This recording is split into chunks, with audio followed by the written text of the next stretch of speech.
Vamos abrir as nossas Bíblias na primeira carta aos Coríntios, capítulo de número 1, verso de número 30 e 31. Primeiro aos Coríntios 1, versículos de números 30 e 31. Diz assim a palavra de Deus: mas vós sois dele, em Jesus Cristo, o qual para nós foi feito por Deus sabedoria e justiça e santificação e redenção, para que, como está escrito, aquele que se gloria, glorie-se no Senhor. Podeis assentar.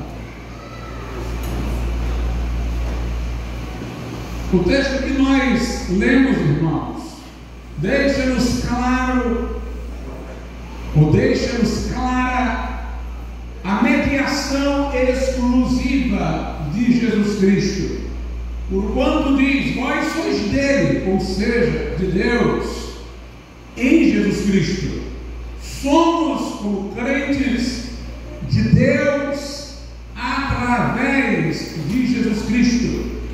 Não há outro caminho, outra mediação que não a da pessoa de Jesus. Não existem santos, não existe aqui Maria, não existe uma instituição religiosa, um sacerdócio terreno, mas somos de Deus em Jesus Cristo. E o texto diz: o qual para nós foi feito por Deus sabedoria. Se eu fosse colocar uma pontuação mais didática, eu colocaria assim: o qual para nós foi feito por Deus sabedoria. 2 pontos: justiça, santificação e redenção. Por quê, irmãos? Porque quando a Bíblia diz que Jesus foi feito por Deus sabedoria, a Bíblia quer dizer que Ele é a consumação do plano divino. Ele é a sabedoria de Deus, porque Ele é a realização do plano de Deus oculto dos séculos, agora revelado, que os homens não apreenderam por sua razão natural, como diz a Bíblia. Os sábios deste mundo, os inquiridores deste mundo, não alcançaram o plano divino, que lhes pareceria loucura. Mas aprove a Deus salvar os crentes por aquilo que para o mundo é loucura, a loucura da pregação. Não foi um homem que ascendeu a esta sabedoria, foi esta sabedoria que se nos revelou.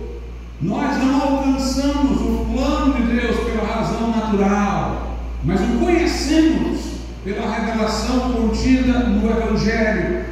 E Jesus é o próprio centro de todos os propósitos de Deus concernentes à criação e à salvação.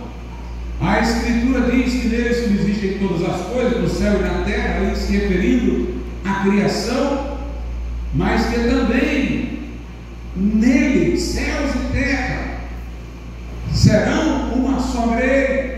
Ele é a ponte da reconciliação.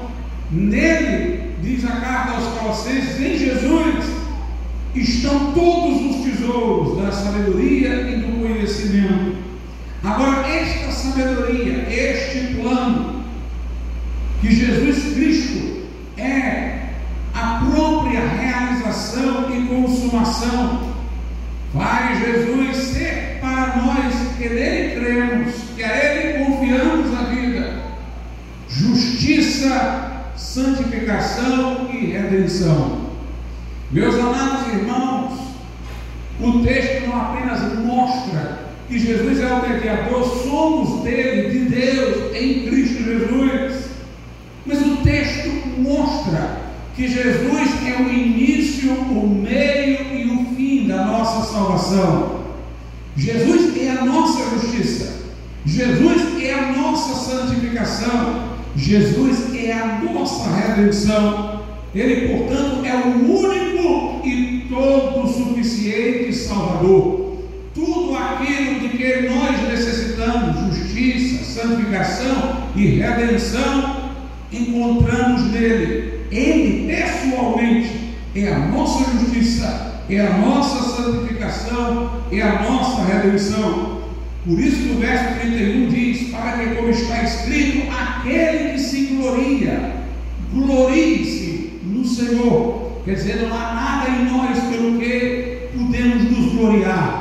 Não somos autores, não somos cooperadores, não somos complementadores da nossa salvação. Nenhum dentre nós, nas mesmas condições, como um santo, pastor, padre, Maria, são complementadores da nossa salvação, mas Jesus é o único e todo suficiente Salvador. Aquele que se gloria, glorie-se apenas do Senhor. Nós temos de que nos alegrar apenas em Jesus. Nós temos satisfação apenas do que Jesus Cristo é para nós. É disso que o texto está falando. Jesus é o mediador, é o Salvador, único, exclusivo e todo suficiente. Vamos entender a primeira parte. Ele é a nossa justiça. Todos nós somos pecadores. Adão foi criado reto e em inocência. Tudo quanto vem das mãos de Deus não sai com mácula. Foi criado reto, o primeiro homem, diz lá em Eclesiastes, entretanto que ele procurou inovações. Ele saiu da dependência de Deus para ambicionar, através do discurso falso de Satanás, ser como Deus, porque o diabo lhe disse que se comesse da árvore, tornar-se-ia como Deus, autossuficiente, em lugar de morrer como Deus o dissera. E ele foi incrédulo na palavra de Deus, entregou-se ao mesmo orgulho que derrubou o próprio Satanás que o tentara, e caiu em transgressão. Com a queda, a natureza humana foi corrompida, porque ela confundia-se com o primeiro homem, já que todos nós seríamos gerados a partir dele. Ele era, digamos assim, o cabeça da espécie. O que caracteriza um ser de uma espécie é ser gerado por outro da mesma espécie. E o cabeça da espécie é o tronco original, de onde todos os outros procedem. A corrupção que sobreveio a Adão, sobreveio à natureza humana, à espécie humana. E todos chegamos a este mundo, desde a concepção e pelo nascimento, sob os efeitos da queda. Daí ter dito o salmista Davi: eis que eu nasci em iniquidade, e em pecado me concebeu a minha mãe. E os homens, com a semente do pecado, com a ruína em seus corações, chegada à idade da razão e das escolhas refletidas, este homem sempre fará as más escolhas, sempre se extraviará do que Deus quer para ele. Nem todos pecam no mesmo pecado, nem todos pecam na mesma direção, mas todos pecam inexoravelmente. A Bíblia diz: todos pecaram e destituídos estão da glória de Deus, não há um justo, nenhum sequer. Mas o problema não são as nossas obras meramente, que são pecaminosas. É a raiz, é a fonte. Jesus disse que uma árvore má dá mau fruto. O problema somos nós, não meramente algo que nós fizemos. O profeta Isaías diz: todos nós somos como o imundo. Ele diz que nossas justiças, as obras que julgamos serem aquelas pelas quais poderíamos ser classificados como virtuosos, são como trapos da imundícia. Todas as nossas obras estão maculadas. As obras mais filantrópicas se misturam com orgulho, a vaidade, a autossatisfação. Pecado, na linguagem da Bíblia, não são apenas atos grotescos, marginais, socialmente ofensivos, mas também o capricho da vaidade, o orgulho, a inveja, a porfia, a mágoa, a ingratidão, a amargura. Todas estas coisas são aos olhos de Deus reprováveis, e assim todos pecaram, destituídos estão da glória de Deus. Não há um justo, nem um sequer. Por isso nós jamais poderíamos ser salvos pela lei, isto é, pelas obras. Lei é o termo, quando se refere a Deus, para designar o que Ele reivindica moralmente de nós. A lei não faz nada por nós, ela exige que nós façamos. Por isso ela, segundo Paulo, está enferma pela nossa carne. Não é que está enferma no sentido de estar doente, é que ela está fraca, impotente para nos salvar por causa da nossa carne, porque ela não faz algo por nós, ela chama-nos a fazer. E como nós estamos numa situação em que não podemos agradar a Deus, estando na carne, a inclinação da nossa carne é inimizade contra Deus, então ela é impotente para nos salvar, e não podemos assim ser salvos através das obras. A Escritura diz o seguinte, lá em Gálatas, capítulo de número 3, versículo de número 12: ora, a lei não é da fé, ou seja, se a salvação for pela lei, não pode ser pela fé, porque a fé, irmãos, recebe, a lei exige. A fé dirige-se a uma promessa, mas a lei reivindica de nós obras. Então diz, a lei não é da fé, são incompatíveis. Se a salvação for por fé, não é pela lei, e vice-versa. Mas o homem que fizer estas coisas, por elas viverá. É isso que a lei diz, que se o homem fizer determinadas coisas que a justiça de Deus exige, que ele viverá por elas, por estas coisas, se as tiver praticado. Mas a Bíblia diz que todos pecaram e destituídos estão da glória de Deus. O Evangelho é a boa notícia, de acordo com a qual, apesar do que nós somos e não por aquilo que nós temos sido ou feito, apesar de sermos pecadores, Deus enviou o seu Filho para morrer por nós.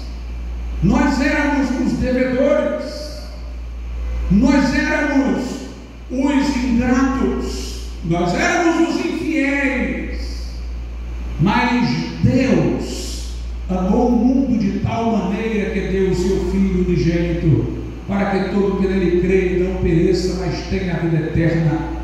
Deus prova seu amor para conosco em que Cristo morreu por nós, sendo nós ainda pecadores. Não que tenhamos amado a Deus, diz João, mas Deus nos amou primeiro.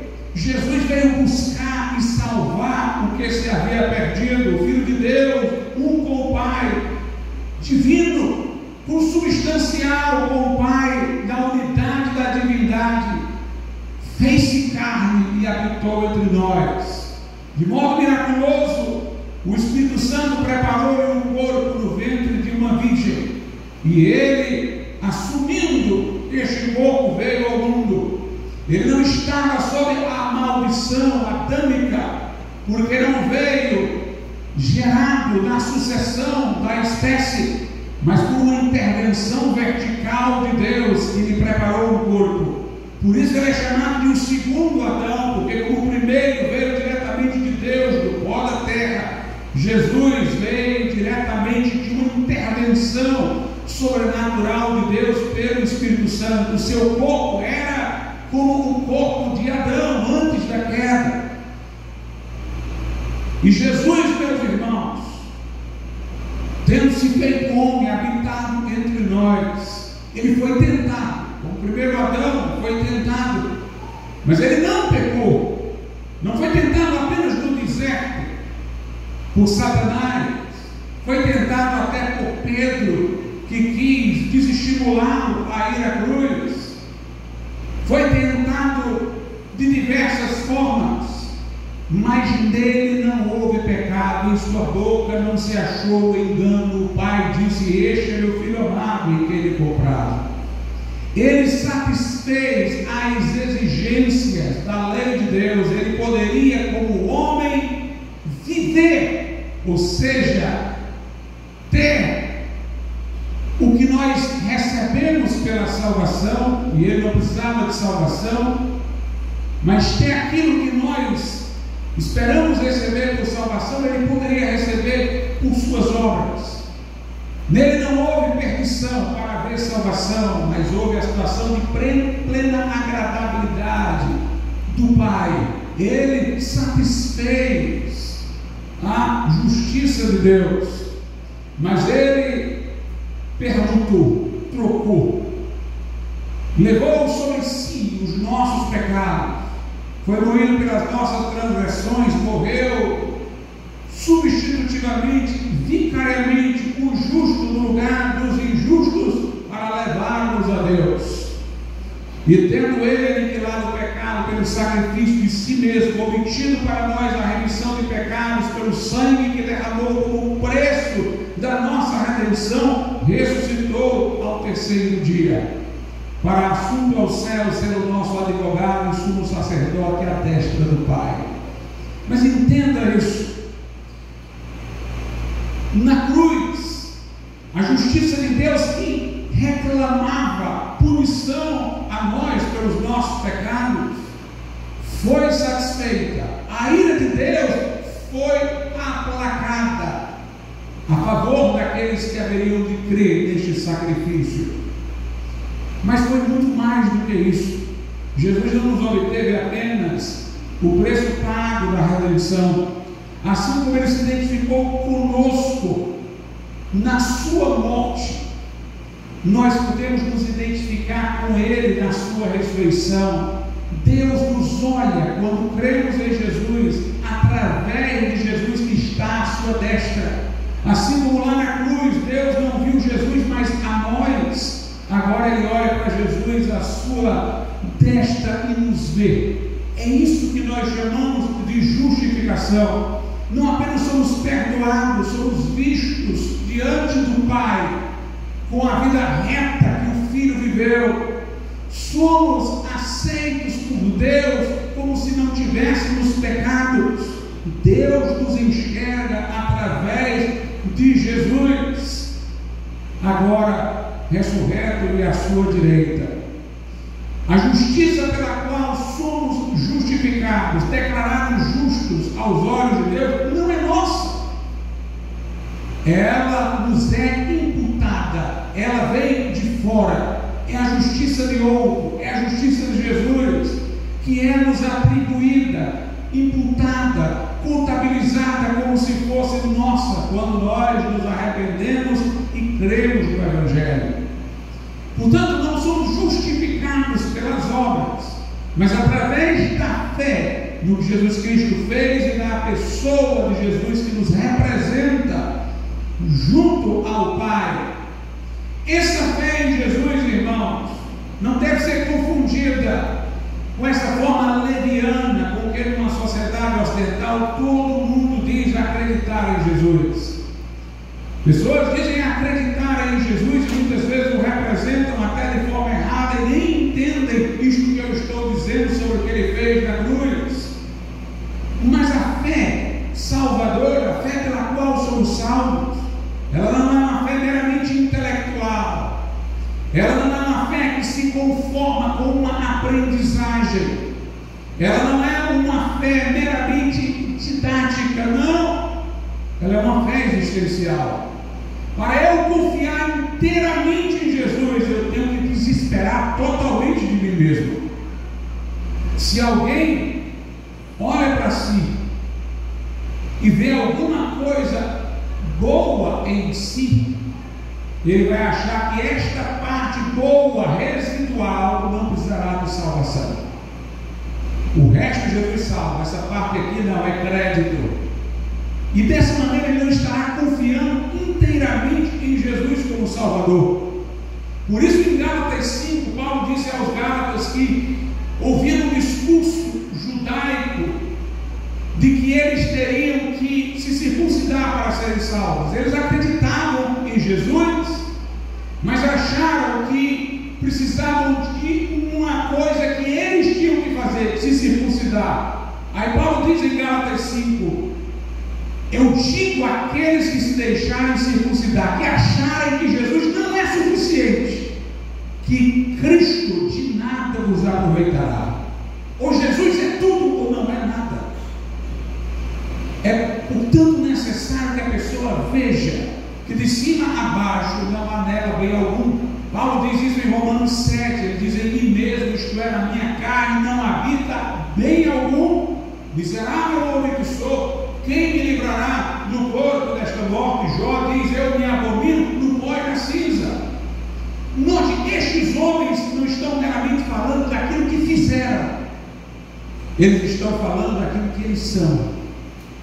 É o Espírito Santo, irmãos, que nos persuade do pecado, não meramente dos pecados no plural, mas do pecado, da raiz do pecado. A obra do Espírito Santo persuasiva, através do Evangelho, é para mostrar a homens e mulheres que há algo errado deles. Se você não elogiar a si mesmo, se você não repudiar a natureza falida em si mesmo, você não se arrependeu. Arrependimento não é meramente arrependimento dessa, daquela obra, não, mas essa aqui foi boa, aquela ali foi ruim, essa aqui está ok. Não. É você conseguir enxergar que você é uma fonte poluída e logo tudo que você fez está poluído. O Espírito Santo é que convence o homem e a mulher do pecado dessa maneira. Quando alguém sente essa convicção, bate no peito como publicano, não ousa levantar o rosto ao céu como publicano. Diz como Davi: eu nasci em iniquidade, em pecado me concebeu minha mãe. Diz como Jó: eu me abomino no pó e na cinza, como Paulo, em mim mesmo, na minha carne, não habita bem algum. Paulo, falando aos crentes já convertidos em Romanos 6, ele diz: e que fruto vocês tinham daquilo que vocês praticavam, de que agora vocês sentem vergonha. Ou seja, o crente se envergonha do seu estado anterior.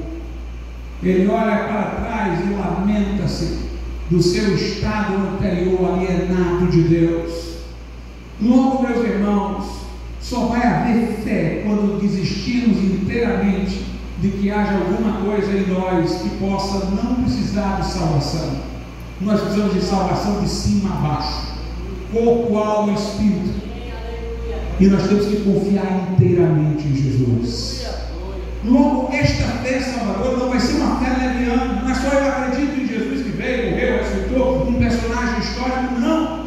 É como alguém que, vendo seu estado, corre para um abrigo, para os braços do Salvador. A fé tem um fundo moral, porque você vê a desgraça do pecado, você não vê o pecado que praticou e que está em você como algo que lhe dá prazer ou alegria, mas como algo a ser odiado. O arrependimento é esta contrição, e quem tem esta contrição não está se agradando de uma vida de pecado, não está se agradando de uma natureza caída. E é a partir do arrependimento e da contrição que vem o outro passo, a fé, que se agarra à promessa do Evangelho e confia em Jesus como único e todo suficiente Salvador. A lei não é da fé, porque a lei diz: quem fizer estas coisas viverá. A lei exige, a promessa dá. A lei deve ser respondida com obras perfeitas. A promessa é recebida com fé. A promessa recebe a dádiva que Deus está oferecendo. Por isso, lá em Romanos, no capítulo de número 10, o apóstolo Paulo diz assim, Romanos 10,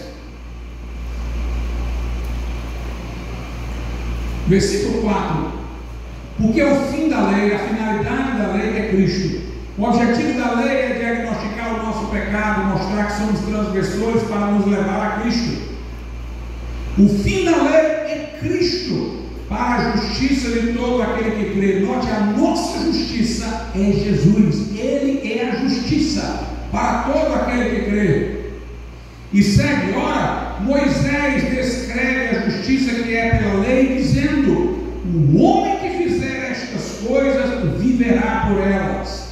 Mas a justiça que é pela fé diz assim: não digas em teu coração quem subirá ao céu, isto é, a trazer do alto a Cristo, ou quem descerá ao abismo, isto é, a tornar a trazer dentre os mortos a Cristo. Mas que diz? A palavra está junto de ti, na tua boca e no teu coração. Esta é a palavra da fé que pregamos, a saber se com a tua boca confessares ao Senhor Jesus e em teu coração creres que Deus o ressuscitou dentre os mortos, será salvo.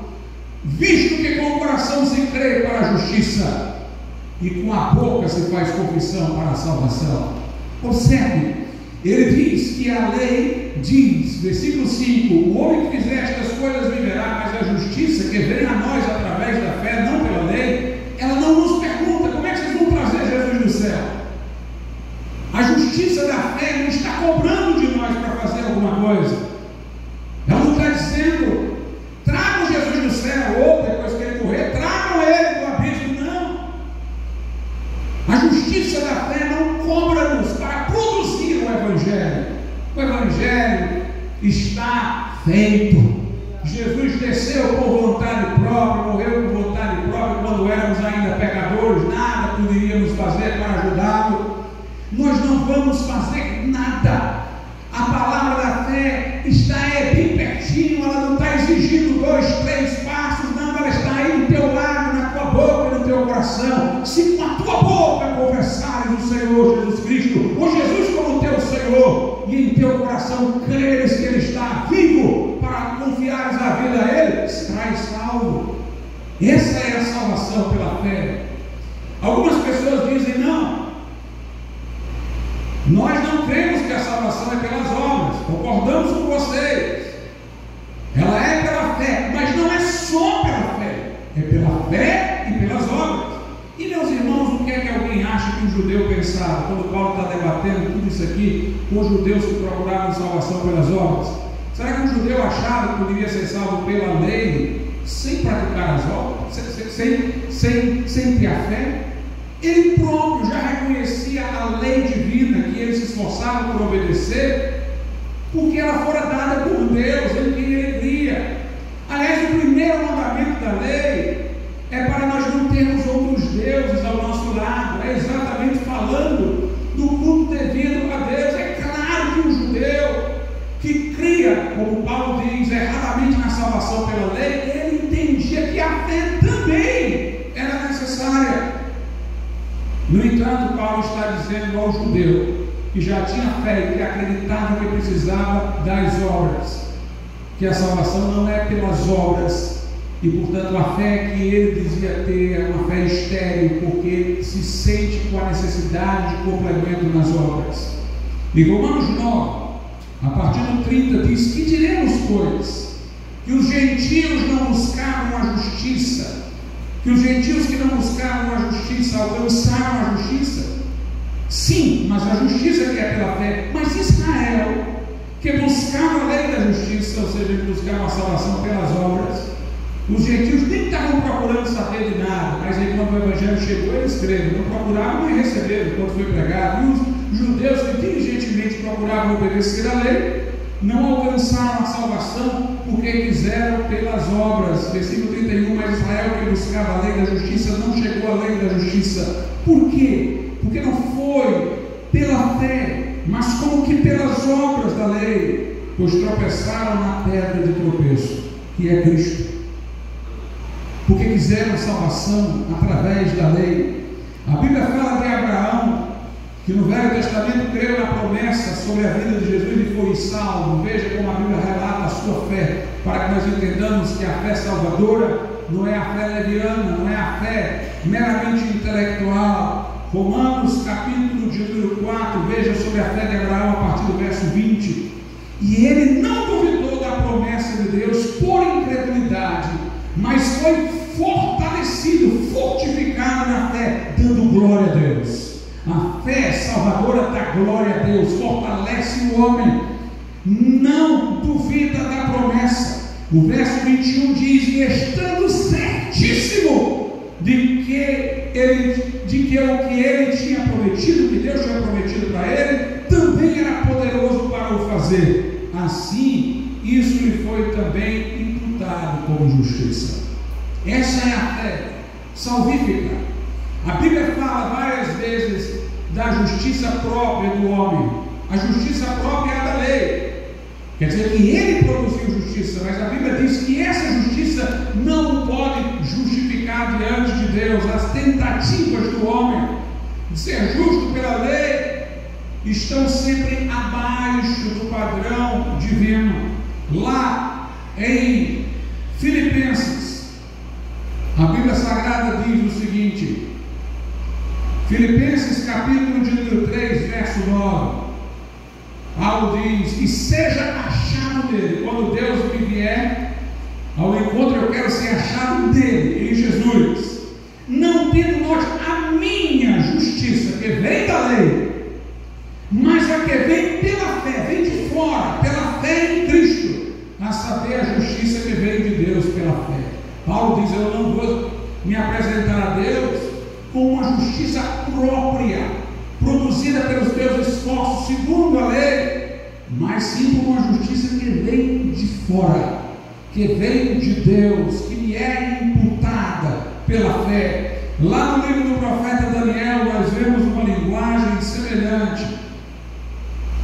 Livro do profeta Daniel, capítulo de número 9, veja o que é dito aí no verso 18, veja a oração de Daniel: inclina, ó Deus meu, os teus ouvidos e ouve, abre os teus olhos e olha para a nossa desolação e para a cidade que é chamada pelo teu nome, porque não lançamos as nossas súplicas perante a tua face, fiados em nossas justiças, mas em tuas muitas misericórdias.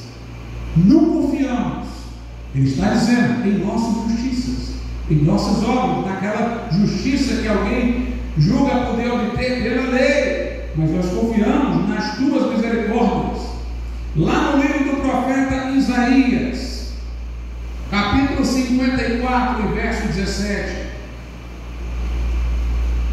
diz a Bíblia o seguinte: toda ferramenta preparada contra ti não prosperará, toda língua que se levantar contra ti em juízo tu a condenarás. Quem quiser nos condenar, nós é que vamos condenar ele, porque nós estamos justificados diante de Deus pela fé.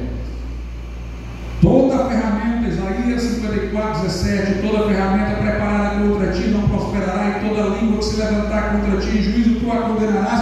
Esta é a herança dos servos do Senhor, e a sua justiça que de mim procede, diz o Senhor.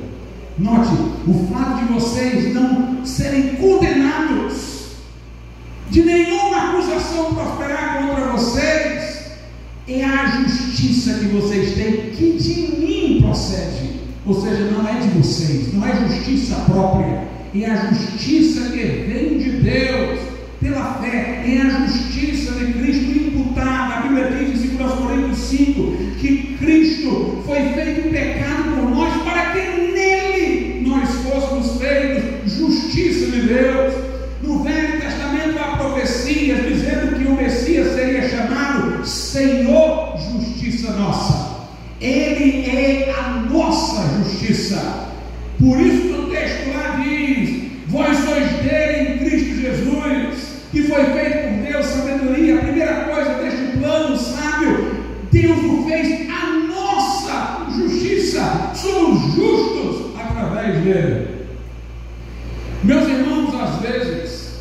Muita gente é enganada pela linguagem do Velho Testamento. Entretanto, no Antigo Testamento, o termo justo era utilizado para aquele que procurava de alguma maneira obedecer à lei. Não era utilizado sempre no sentido em que estamos dando agora e que é mais enfatizado no Novo Testamento, justificado no sentido de ser declarado justo diante de Deus pelos méritos de Cristo, de ter a justiça de Cristo imputada a Ele. Como aquela dispensação que era da lei, e a lei tem a ver com justiça. Homens imperfeitos, mas que em alguma medida estavam procurando seguir a lei, eram chamados de justos. E às vezes pessoas tomam estes textos para dizer, está vendo? Justiça pelas obras. Mas veja, irmãos, como nós não podemos nos apoiar nisso. Eu vou citar alguns versículos para os irmãos, a partir deles, verem os outros de maneira elucidativa. Lá no livro de Reis, segundo livro de Reis, capítulo de número 10, versículo 30, diz assim, segundo Reis 10 e 30, por isso disse o Senhor a Jeú, porquanto bem agiste em fazer o que é reto aos meus olhos, e conforme tudo quanto eu tinha no meu coração fizeste a casa de Acabe, teus filhos até a 4ª geração se assentarão no trono de Israel. Se eu lesse esse versículo isoladamente, o que é que todo mundo ia pensar? Bem, esse tal de Jeú aqui foi justo aos olhos de Deus nas obras, pelo seu procedimento, porque está dito que ele bem agiu, que ele fez o que era reto aos olhos do Senhor, que ele fez conforme tudo quanto estava no coração de Deus em relação à casa de Acabe. Mas, meus irmãos, Deus está falando de um ato isolado dele, no qual ele obedeceu uma ordem divina. Esse Jeú, agraciado nesse versículo com palavras tão bonitas, era um. Veja o versículo 29, o que antecede a isso. Porém, não se apartou Jeú, o mesmo Jeú, de seguir os pecados de Jeroboão, filho de Nebate, com que fez pecar Israel, a saber, dos bezerros de ouros que estavam em Betel e em Dan. Veja o versículo seguinte, ao 30, agora, 31. Mas Jeú não teve cuidado de andar com todo o seu coração na lei do Senhor, Deus de Israel, nem se apartou dos pecados de Jeroboão, com que fez pecar a Israel. Então veja, no versículo é dito que ele fez o que era reto em relação a uma coisa, a casa de Acabe. Ele foi justo naquilo ali, atendeu ao que Deus dissera. Mas a Bíblia mostra que no todo este homem era um homem ímpio, que não deixou os seus pecados de maneira nenhuma. Então nós temos que entender a linguagem do Velho Testamento. Vamos ver, por exemplo, Neemias 13, é um outro exemplo, agora em outra direção. Eu vou pegar só esses 2 versículos para os irmãos terem uma chave hermenêutica para interpretar os outros. Neemias 13, 14, diz assim: por isso, Deus meu, lembra-te de mim e não risque as beneficências que eu fiz à casa de meu Deus e as suas observâncias. Alguém pode dizer, está vendo, pastor? Neemias está dizendo para Deus levar em conta suas obras. Mas veja como é que Neemias está falando. Por isso, Deus meu, lembra-te de mim e não risques as beneficências que eu fiz à casa do meu Deus e as suas observâncias. Deus só risca pecado, irmãos. É que ele está reconhecendo que suas obras são imperfeitas. Senhor, leva em conta o que eu fiz isso e apaga o que eu fiz errado. Não risque essa beneficência. O Senhor poderia riscar, poderia não levar em conta, mas eu estou pedindo por misericórdia, lembra disso.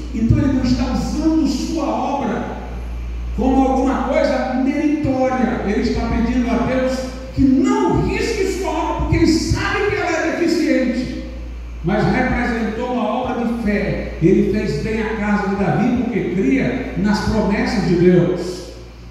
No mesmo livro de Neemias, agora no capítulo 13, verso 22, veja o que é que Neemias diz: também disse aos levitas que se purificassem e viessem guardar as portas para santificar o dia do sábado.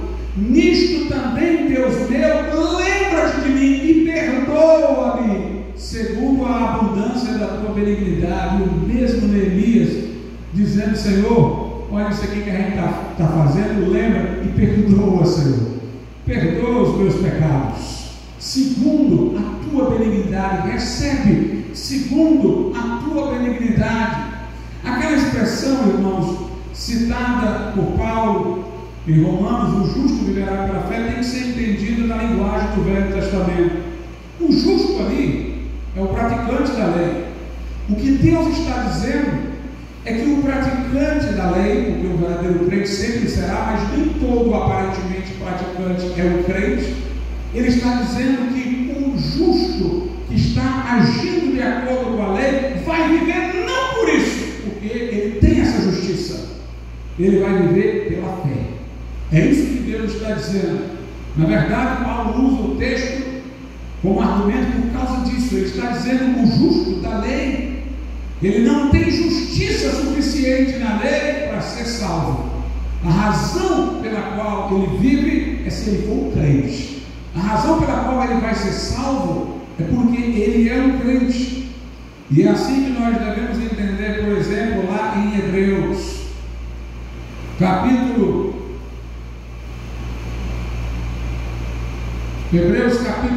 10, versos 38 e 39.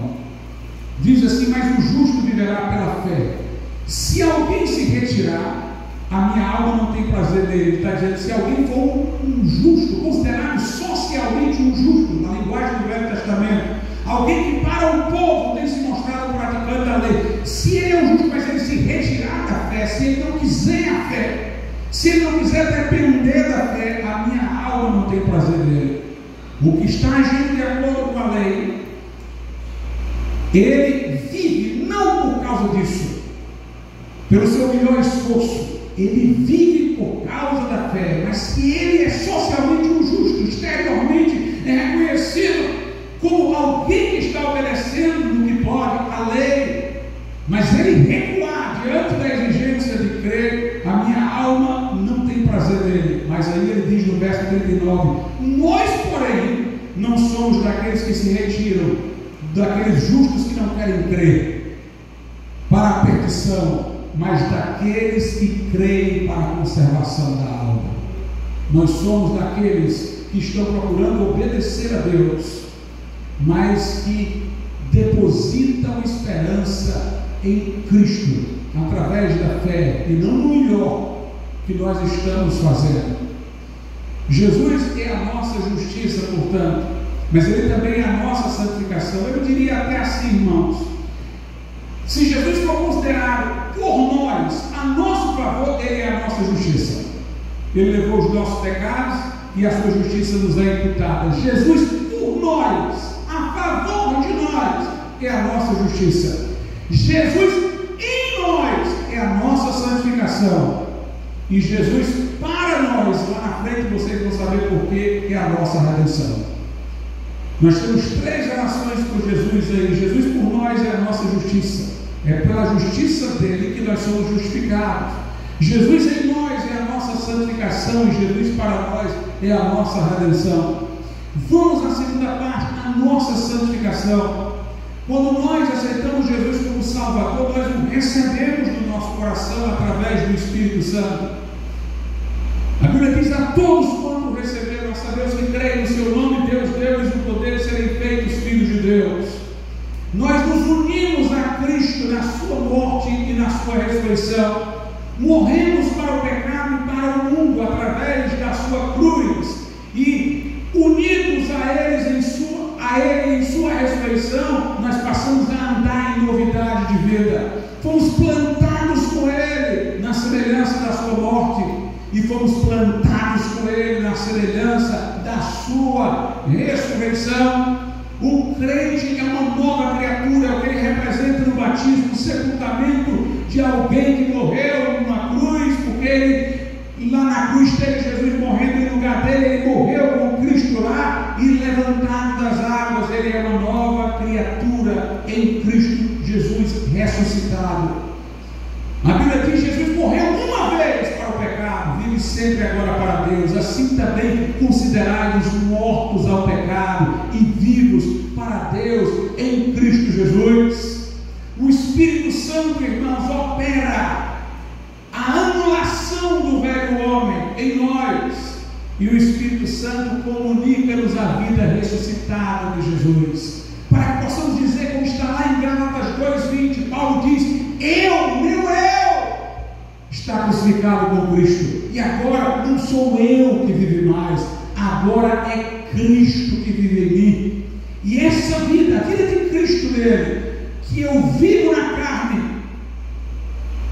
vivo-a pela fé no Filho de Deus que me amou e assim mesmo se entregou por mim. A santificação, irmãos, consiste em nós deixarmos a vida de Jesus fluir no nosso coração e nós não darmos ocasião ao velho homem. Consiste em nós nos despojarmos do velho homem, nos revestirmos do novo e assumirmos a nossa identidade em Cristo. Lá em Colossenses, a Bíblia Sagrada diz o seguinte: Colossenses capítulo 2, verso de número 6: como, pois, recebestes o Senhor Jesus Cristo, assim também andai nele. Quando eu recebi Jesus, passei a minha justiça, eu entrei no caminho que conduz ao céu. Como é que eu ando nesse caminho? Da mesma forma que eu recebi. Como é que eu recebi? Pela fé. Como é que eu ando neste caminho? Pela fé. Da mesma forma que eu recebi Jesus, eu ando nele. Eu ando na vida ressurreta dele através da fé. A santificação também não é fruto das nossas obras, tanto quanto a justificação não é.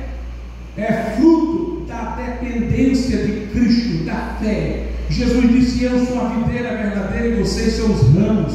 Quem permanece em mim e eu nele dá muito fruto. Quem dá fruto, meu Pai limpa, para que dê mais fruto ainda. Sem mim nada podeis fazer. Nós temos santificação andando em Cristo, deixando Jesus viver sua vida em nós, através de nós, não ficando no caminho dele, deixando fluir o rio que brotou em nosso coração quando aceitamos a Cristo como nosso Salvador. A Bíblia diz que vocês vivem pelo Espírito Santo.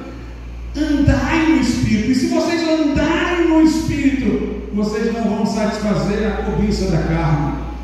Paulo diz aos Gálatas: se vocês foram guiados pelo Espírito Santo, pelo Espírito de Cristo, vocês nem precisam de lei, nem precisam ficar lembrando, é proibido isso, é proibido aquilo. Conduzidos pelo Espírito, deixando a vida de Jesus fluir em vocês estarão sempre na direção que agrada a Deus, que está de acordo com a lei de Deus.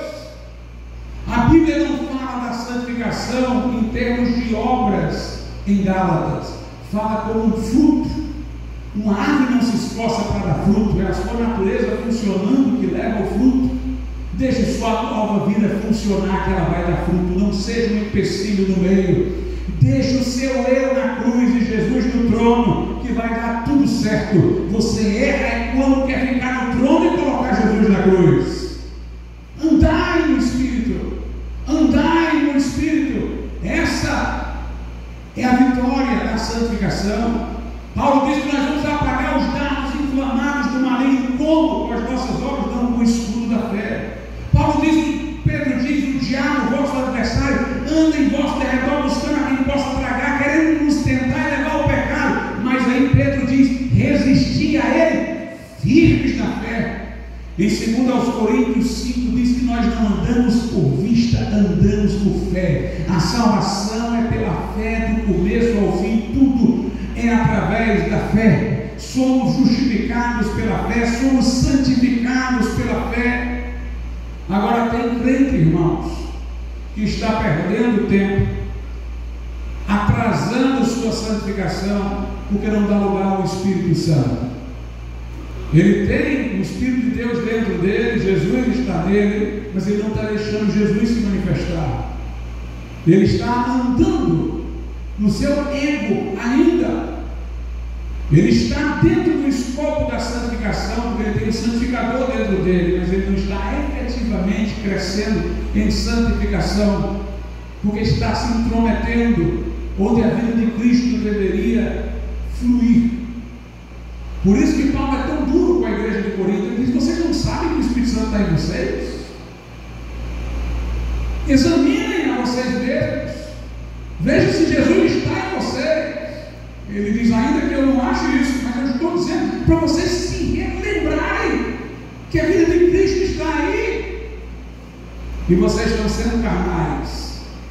Na primeira carta aos Coríntios, capítulo 1, Paulo faz a diferença entre o homem espiritual e o homem natural. O homem natural é incrédulo, ele não discerne as coisas de Deus, porque elas se discernem espiritualmente. O espiritual é aquele que anda no Espírito, discerne bem tudo, e por ninguém é discernido. Mas entre um e outro, Paulo fala na primeira carta aos Coríntios 3 do crente carnal.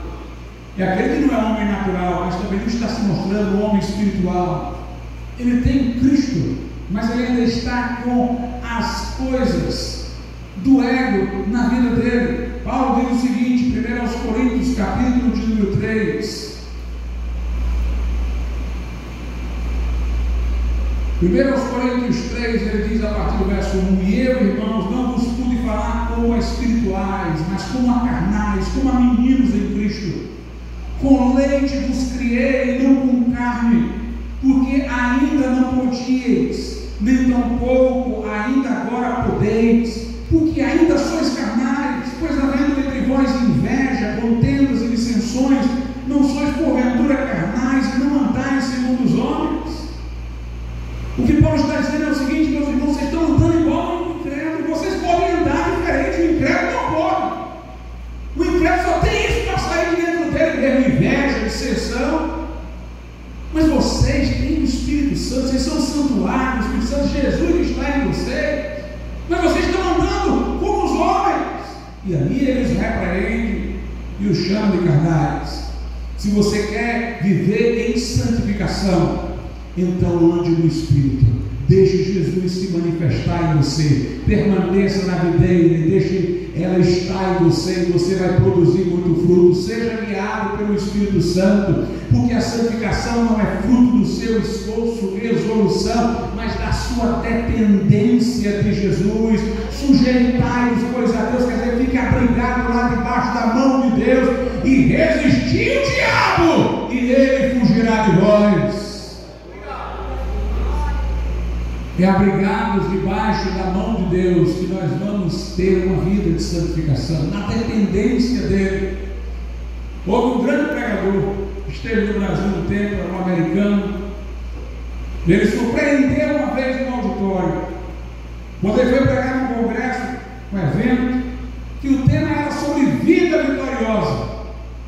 E ele olhou para os irmãos que estavam lá e disse: eu quero dizer a todos vocês que nenhum de vocês, nem eu, nem ninguém, pode viver uma vida vitoriosa. Só Jesus pode viver uma vida vitoriosa. Nenhum de nós pode. E muita gente já estava desanimando quando ele complementou: mas Jesus pode viver a vida vitoriosa dele em nós. Ou seja, a vida de santificação não é a nossa vida, é a vida de Cristo em nós. É a vida de Cristo se manifestando em nós. É a vida de santidade dele se manifestando em nós. Por isso que ele diz: quem crê em mim, como diz a Escritura, no seu interior fluirão rios de água viva. Não é fruto das nossas obras, é através da fé, da dependência de Cristo. Justiça é Cristo por nós, santificação é Cristo em nós, redenção é Cristo para nós. Jesus vai voltar para nós, e quando ele voltar, nós vamos ter a redenção do corpo. Lá em Romanos, capítulo de número 8, a Bíblia Sagrada diz o seguinte, Romanos 8, versículo de número 23: E não só ela, quer dizer, a criação, mas nós mesmos, que temos as primícias do Espírito Santo, também gememos em nós mesmos, esperando a adoção, a saber, a redenção do nosso corpo. Meus amados irmãos, a redenção é o momento conclusivo, quando o que é mortal vai se revestir de imortalidade, o corruptível vai se revestir de incorruptibilidade. Isso vai acontecer na vida de Jesus. Lá em Filipenses, a Escritura diz o seguinte, Filipenses capítulo de número 3, versos 20 e 21, mas a nossa cidade está nos céus, de onde também esperamos o Salvador, o Senhor Jesus Cristo, que transformará o nosso corpo abatido para ser conforme o seu corpo glorioso, segundo o seu eficaz poder de sujeitar também a si todas as coisas. E lá em 1 Tessalonicenses 4 diz a partir do verso 13: não quero, porém, irmãos, que sejais ignorantes acerca dos que já dormem, para que não vos entristeçais como os demais que não têm esperança. Porque se cremos que Jesus morreu e ressuscitou, assim também aos que em Jesus dormem, Deus os tornará a trazer com Ele. Dizendo-nos, pois, isto pela palavra do Senhor, que nós, os que ficarmos vivos para a vinda do Senhor, não precederemos os que dormem, porque o mesmo Senhor, Ele pessoalmente descerá no céu com alarido, com voz de arcanjo, com a trombeta de Deus, e os que morreram em Cristo ressuscitarão primeiro. Depois nós, os que ficarmos vivos, seremos arrebatados juntamente com eles nas nuvens, a encontrar o Senhor nos ares, e assim estaremos sempre com o Senhor. Que coisa gloriosa, irmãos! Note, não tem mais ninguém nessa história, não tem Papa, não tem Maria, não tem pastor, não tem santo, entre aspas, só tem Jesus. Ele viveu uma vida reta para nos imputar esta vida reta, assim como tomou os nossos pecados para nos tirar de debaixo da sentença. Jesus é a nossa justiça, entrou em nós e sua vida em nós fluindo é santidade, é vitória contra o pecado. Nós temos apenas que, assim como recebemos, andar nele, continuar ligados a ele, aos pés dele, como Maria, irmã de Marta, dizendo como Paulo: viver é Cristo e o morrer é ganho, andando nele, com ele, na luz como ele na luz está. Nós vamos estar vivendo uma vida de crescente santificação, e Jesus é a nossa redenção. Quando a trombeta soar, e o mesmo, ele próprio, não virá alguém enviado por ele, quando o mesmo Senhor descer do céu, os que estivermos vivos seremos transformados, o mortal se revestirá de imortalidade,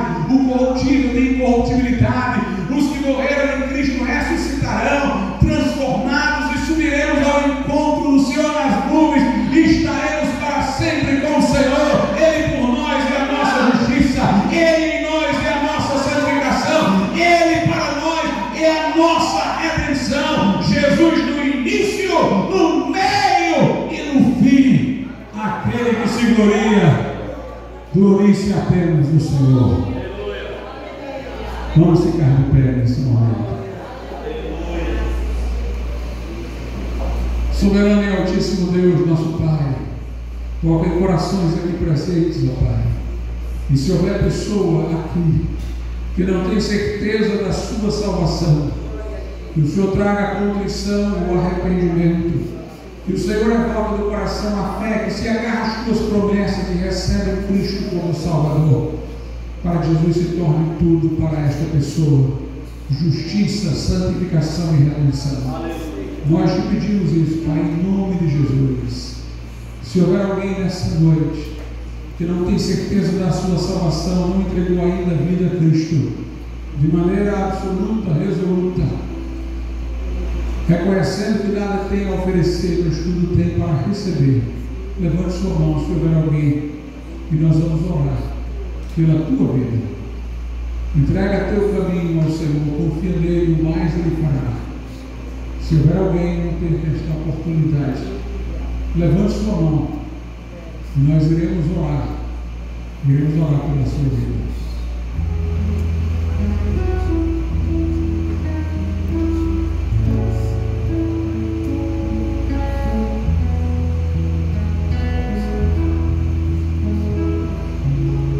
Podeis sentar.